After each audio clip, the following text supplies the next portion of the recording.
Hey everyone, thanks for checking out part 2 of my Kingdom Hearts story recap. If you haven't seen part 1 covering Chi and Union Cross, go back and check that out because we're going in timeline order and each video builds on the last one.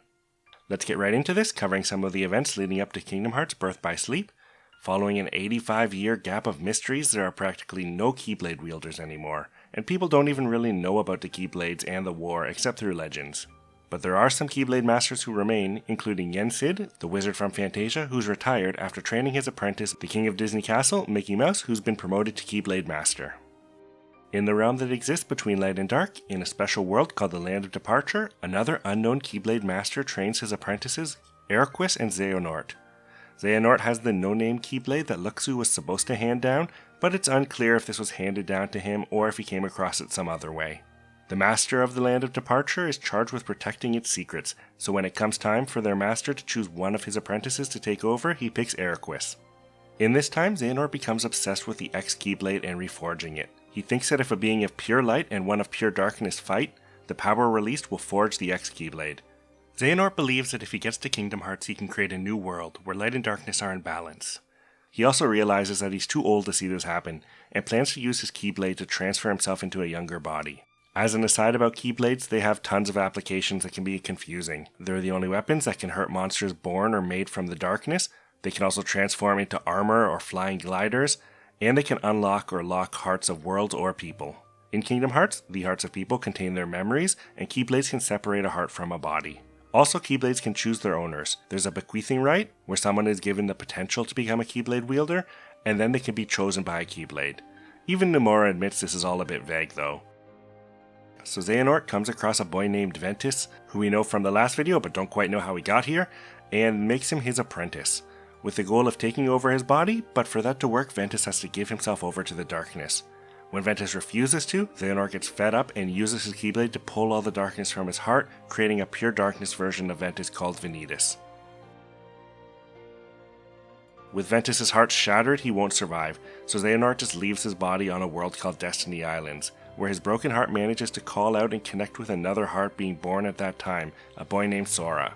Sora's heart mends Ventus' broken heart, keeping it alive until it becomes strong enough to fix itself. But somehow the darkness in Ventus' heart could survive all on its own. Later, Xehanort discovers that Ventus has survived and now has a heart of pure light, so he puts together his plan to have Ventus and Ventus fight, which he thinks will create the X-Keyblade. He leaves Ventus with Aqua, who agrees to train him alongside his other two pupils, Aqua and Terra, while Xehanort goes off to train Ventus separately. 4 years later, Ventus unleashes a horde of monsters called the Unversed into the different worlds he travels to on Xehanort's orders. Meanwhile, Aqua holds the Mark of Mastery exam to see if Terra and Aqua will become Keyblade Masters. Xehanort is invited to bear witness. Aqua passes the test and is promoted, but Terra fails, basically because of some trickery from Master Xehanort. While Aqua passes on the secrets to the Land of Departure, that we the player still don't fully understand, Xehanort manipulates Terra to leave the Land of Departure and learn to control the darkness within him. Ventus chases after him, and Aqua eventually follows. The three of them all fight the Unversed on different worlds, while Mickey Mouse also explores those worlds trying to learn about these new Unversed creatures. We also learn that Xehanort has some dealings with Maleficent, which likely informs a lot of her future plans that we're going to talk about later. He disappeared into the darkness.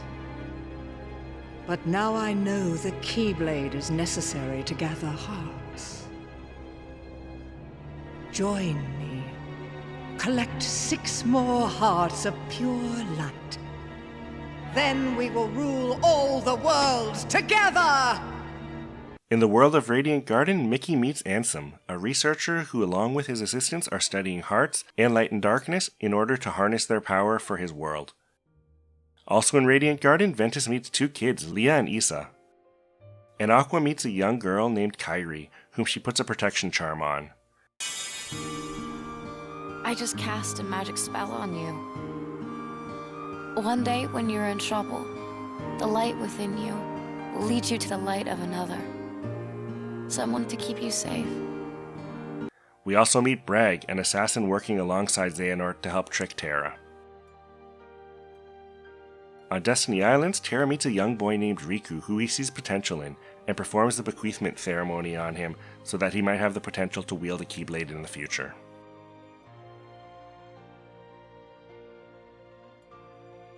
Xehanort's plan comes into full swing when Eriquis learns of Ventus, and in desperation tries to kill Ventus so that he can't be used to fight Ventus and forge the X-Keyblade.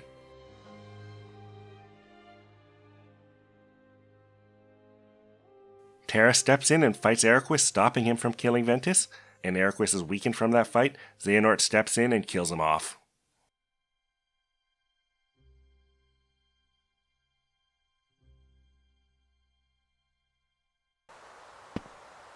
What a sight.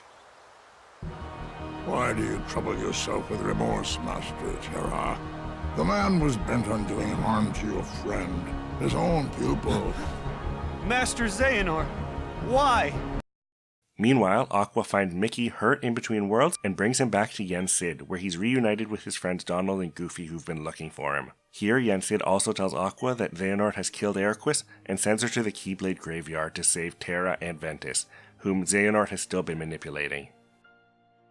There, the four of them team up and face off against Xehanort, Ventus, and Bragg.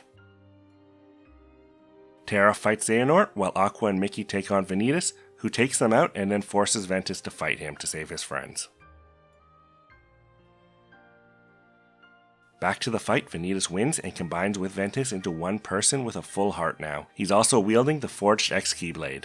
But the Keyblade is incomplete. Xehanort's plans to create it were just wrong, so he ended up forging an incomplete replica instead of the true X-Keyblade.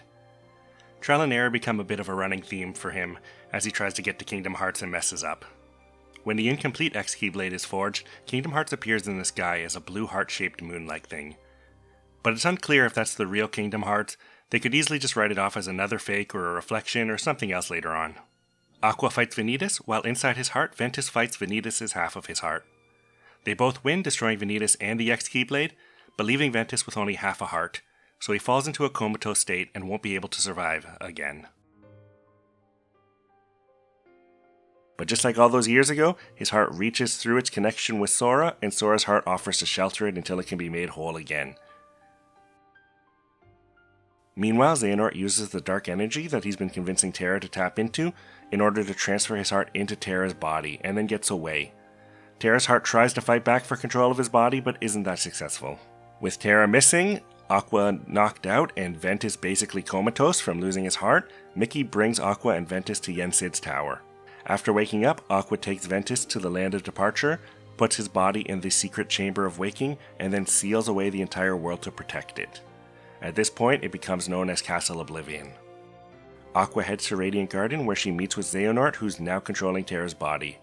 She fights him, weakening him enough for Terra's heart to fight and start to regain control of the body, but instead of letting that happen, in desperation, Xehanort uses his Keyblade on himself to lock Terra's heart, which also opens up a portal to the realm of darkness. Instead of losing Terra through that portal, Aqua chases after the body. She ends up giving her Keyblade to him and then pushing him back through the portal, which manages to get him into the realm of light, but she can't follow and is lost in the realm of darkness. Back in Radiant Garden, the castle guards, including Bragg, find an unconscious Terra. When he awakens, it's Xehanort that's still in control, but he's lost all his memories and doesn't know who he is. He joins Ansem's research team, which consists of Bragg, Dylan, Evan, Aeolus, and Ienzo. They perform a number of unethical experiments behind Ansem's back, leading them to stealing people's hearts and turning them into darkness monsters called Heartless. They discover that when a person's heart is removed from their body turns into a Heartless, and their soul creates an empty husk somewhere else called a Nobody. He makes it his goal to create artificial Heartless that can be controlled. Xehanort also discovers a girl named Kairi, who contains one of the 7 pure light shards from the original X-Keyblade. For some reason, he throws her out in between worlds, believing that she'll lead him to a new Keyblade wielder in the future. Aqua's charm helps protect her, and she ends up on Destiny Islands, where she becomes friends with 2 boys, Sora and Riku. When Ansem realizes what's going on, he tries to put a stop to it, but they turn on him and banish him into the realm of darkness. Terra's heart is still alive in Xehanort, but it can't fight back. It's also hinted that part of Eriquis' heart is in there too somehow. With Xehanort still in control, he starts to put many new plans in place. He also discovers the keyhole-like gateway to the world's heart, which the Heartless seek out and devour to destroy worlds. He uses his Keyblade to steal all the hearts of the researchers, including himself, creating Heartless and Nobody's version of the whole team. His Heartless is exceptionally powerful, and so it keeps his will and is able to control the artificial Heartless he's created. So Xehanort opens the door to the heart of the world, and the Heartless get in and devour the heart, destroying the world. But for some reason, the castle alone isn't destroyed, and that world becomes known as Hollow Bastion, with just the castle left there. Maleficent moves in here, obsessed with another incomplete keyhole that's been found in the castle. The incomplete keyhole needs the hearts of the 7 Princesses of Heart to complete it. She likely learned about this from Xehanort, and she's also able to control the Heartless now.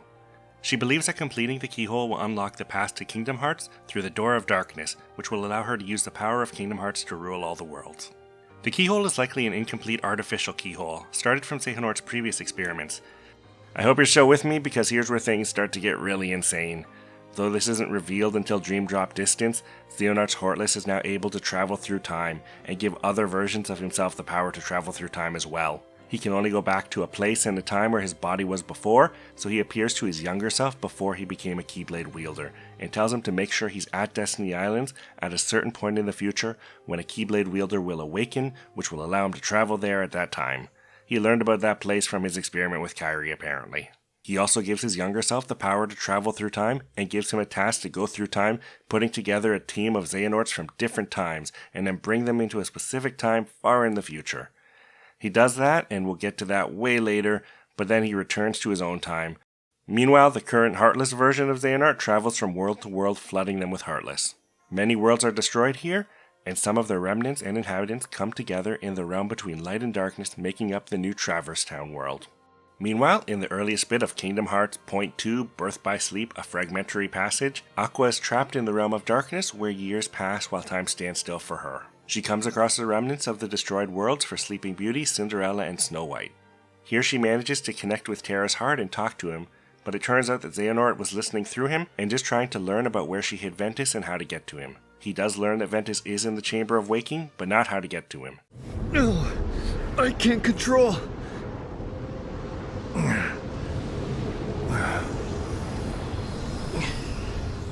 This place.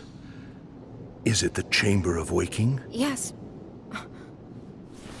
I messed up. Xehanort is part of me. Now he's using me. So you'll tell him where you hid Ben.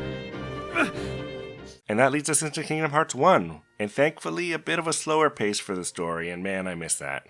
After years together on Destiny Islands, Riku, Sora, and Kairi plan to build a raft so they can leave the island and search for new worlds. Over at Disney Castle World, King Mickey has left the castle to investigate why worlds have been disappearing recently. Mickey's friends, Donald and Goofy, go to search for him, but because they aren't Keyblade Masters who can travel through time as easily as Mickey can, they take a gummy ship that's built to withstand the darkness between worlds.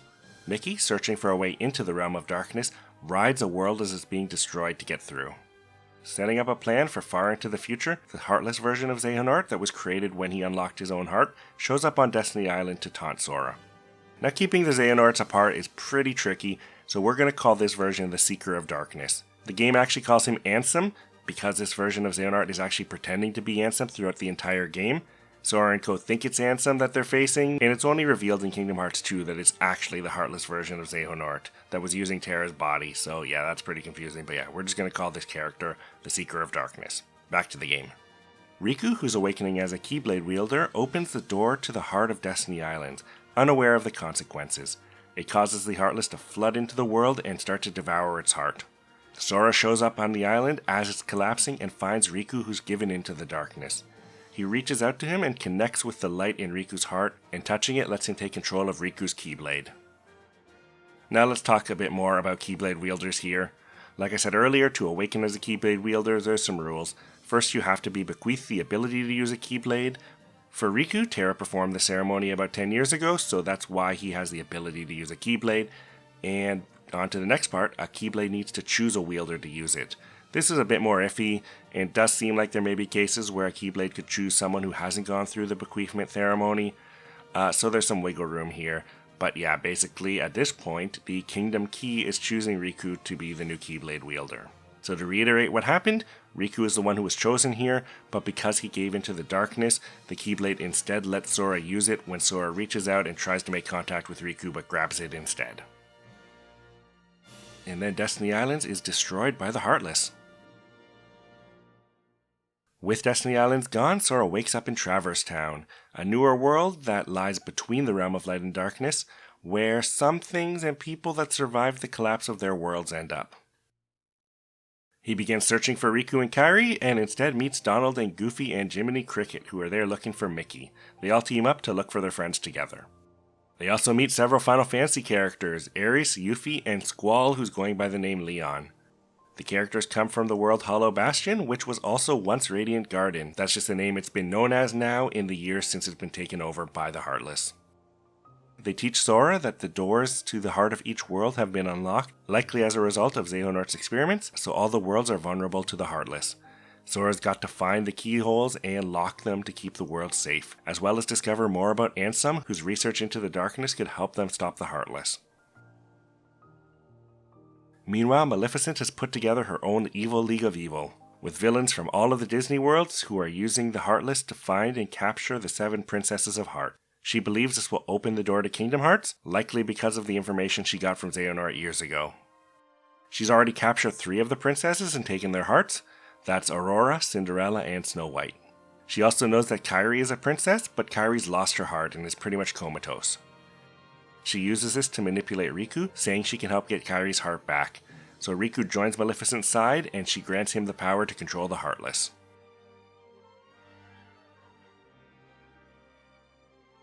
Sora continues going through Disney worlds looking for his friends, and eventually finds Riku in Neverland. He ends up following him to Hollow Bastion, where Maleficent has now set up her base. There Riku confronts Sora and takes back his Keyblade. Donald and Goofy follow Riku, as their mission is just to go with the person who has the Keyblade. Alone, Sora meets the Beast, who is looking for Belle, another one of the Princesses of Heart, and they team up to travel through the castle. When Sora catches up to Riku, he manages to prove that he has a more deserving heart, and the Kingdom Key Keyblade decides Sora is the better choice for its wielder and grants itself to him permanently.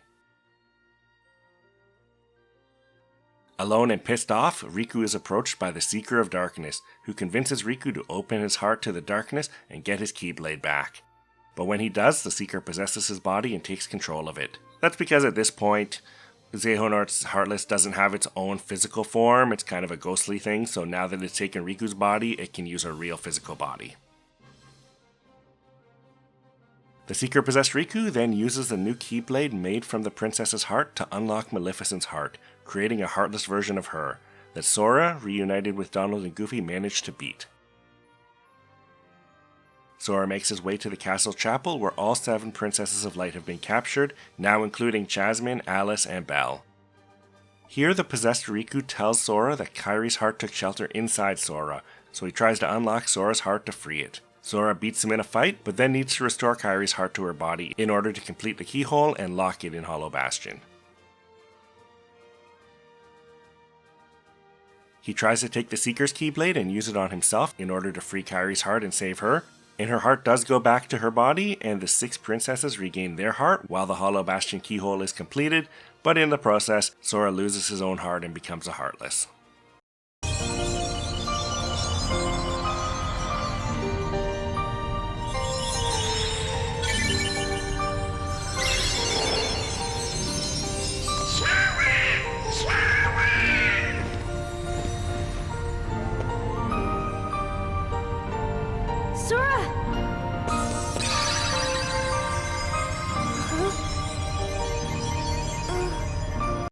The possessed Riku reappears, this time with a body much more like Xehanort and Terra's body. Now that the Seeker has more control over it, he just chose that form. He tries to go after Kairi again, but Riku's heart starts to fight back and holds the Seeker off. One interesting note here is that the Seeker's new body has a Heartless Emblem on it. We didn't get into this, but the artificial Heartless created by Xehanort in Radiant Garden all have this emblem. Most of the Heartless in the game do. Only the completely black Heartless creatures are pure Heartless. This is a bit of foreshadowing that this Ansem Seeker of Darkness is actually a Heartless, which wasn't revealed until Kingdom Hearts 2 at first.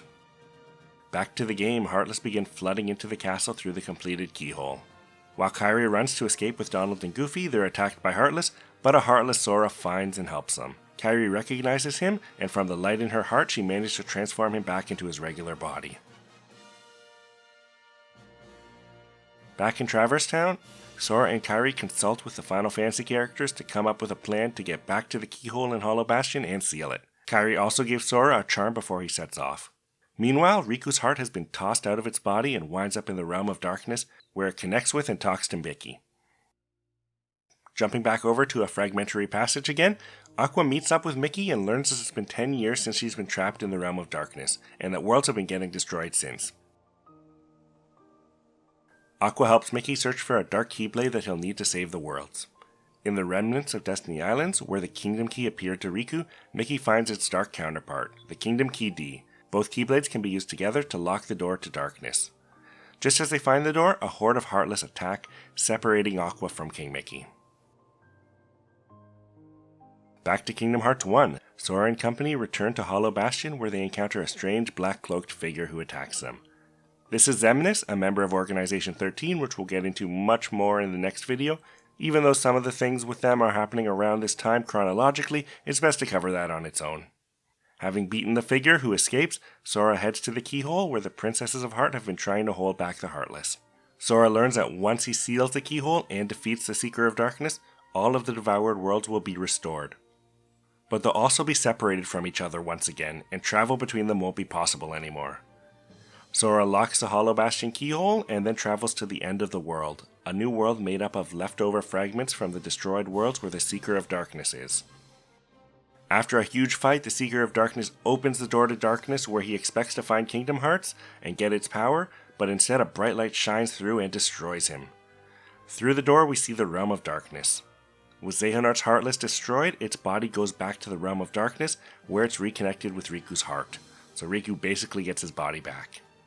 Now this is a confusing bit because this actually isn't Kingdom Hearts at all that they opened. While there were some theories at the time about what happened here, the answer was originally buried in a glossary entry in Kingdom Hearts Dream Drop Distance, and Mickey vaguely talks about it in A Fragmentary Passage. They explained that the Seeker of Darkness actually created a temporary, smaller, artificial Kingdom Hearts from all the Hearts of Worlds that were destroyed, and it was the light from that killed him. The real Kingdom Hearts still sleeps deep in the Realm of Darkness somewhere.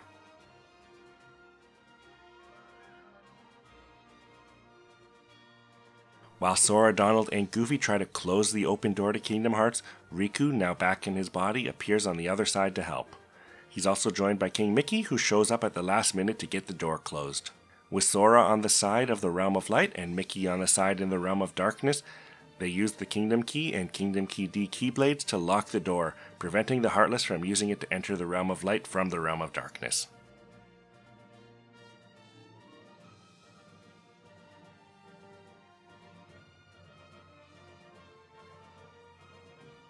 With the Seeker of Darkness defeated and the door locked, all the worlds in the Realm of Light start to be reborn.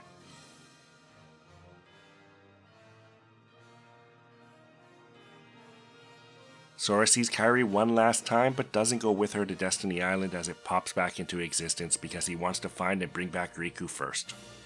So that's where we're at for this episode. Sora, Donald, and Goofy are searching for Riku and Mickey, who are trapped in the Realm of Darkness, while Aqua is also trapped in the Realm of Darkness, completely separated from everybody. Thanks for watching this video. Looks like this series is going to be 4 videos long. Stay tuned for the next one, in which I will be covering Chain of Memories, 358 over 2 days, and Kingdom Hearts 2. See you guys then.